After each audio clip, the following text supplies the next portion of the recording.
सभापति महोदय, एक व्यक्ति की आमदनी 3-4 आने और दूसरे की 10-20 हजार रुपए है।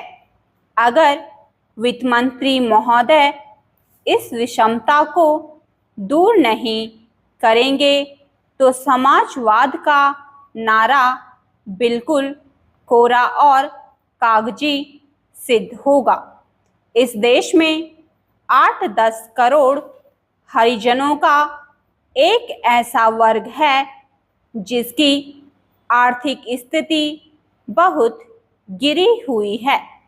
इस बजट में उनकी उन्नति और कल्याण की योजनाओं का समावेश होना चाहिए।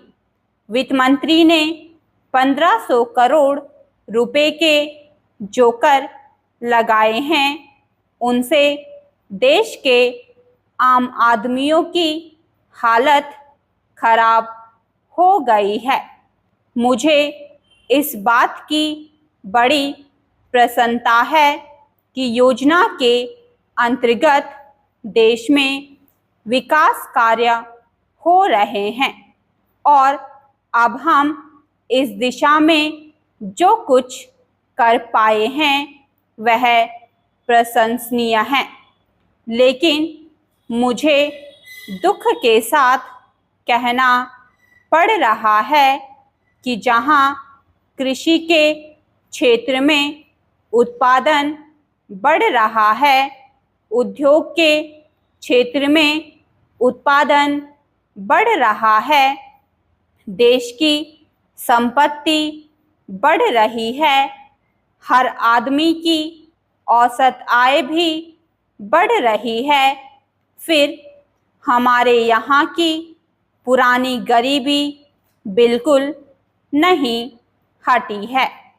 मैं समझता हूँ कि यह इस सदन के लिए और सरकार के लिए विचार करने का विषय है कि क्या कारण है कि जब हम 55 वर्ष से अपने देश की गाढ़ी कमाई का रुपया और दूसरे देशों से कर्ज लेकर बड़ी बड़ी रकमें देश के विकास के लिए खर्च कर रहे हैं और देश में धन भी पैदा हो रहा है, तब भी देश में जो लोग गरीब हैं उनकी गरीबी दूर नहीं हो पा रही है। क्या यह आश्चर्य की बात नहीं है? मैं समझता हूँ कि इस पर विचार किया जाए। यह ठीक है कि हम समाजवाद के रास्ते पर जा रहे हैं, लेकिन समाजवाद के रास्ते पर ठीक ठीक चले तो हम यह अनुमान नहीं लगा पाते कि कितने वर्षों में हमारी देश की गरीबी दूर होगी।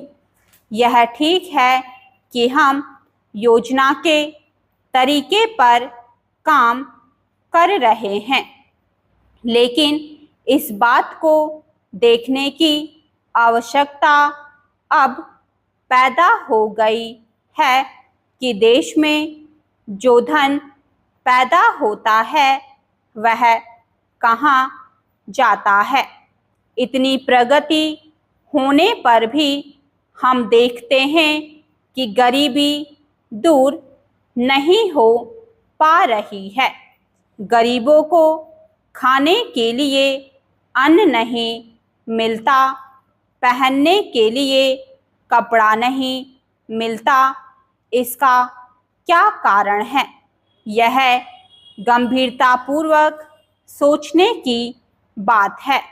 यह समस्या समाजवाद का प्रस्ताव पास करने से ही हल नहीं होगी।